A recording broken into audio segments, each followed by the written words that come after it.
Constable চাকরি, waiting list প্রকাশের আবেদন। ত্রিপুরা পুলিশের আজকের ফরিয়াদ, স্টাফ রিপোর্টার। 17 এপ্রিল 2022 সালে ত্রিপুরা পুলিশের কনস্টেবল পদে 1000টি শূন্য পদ পূরণের জন্য শারীরিক পরীক্ষা নেওয়া হয়েছিল। পরবর্তীতে লিখিত পরীক্ষা এবং মৌখিক পরীক্ষা শেষে এ বছরের 3রা এপ্রিল চাকরি প্রাপকদের চূড়ান্ত তালিকা প্রকাশিত হয়।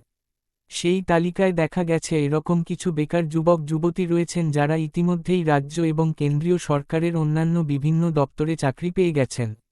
নিয়োগ প্রক্রিয়া দীর্ঘস্থায়ী হওয়ায় ইতিমধ্যে যাদের অন্যান্য দপ্তরে এবং অন্যান্য পদে চাকরি হয়ে গেছে কনস্টেবল পদে তাদের পদগুলো শূন্য হয়ে রয়েছে।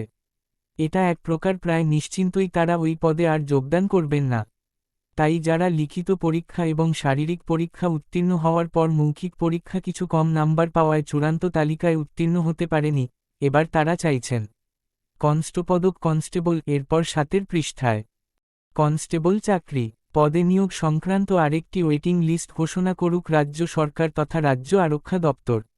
পাশাপাশি রাজ্য সরকার যে নতুন করে আরও নিয়োগের ঘোষণা দিয়েছে তাতে অংশগ্রহণ করার জন্য তাদের বয়সে কিছুটা ছাড় দেওয়ার জন্য বৃহস্পতিবার রাজ্য পুলিশের ডিজির নিকট আবেদন জানিয়েছেন চাকরির প্রত্যাশী বেকার যুবক যুবতীরা।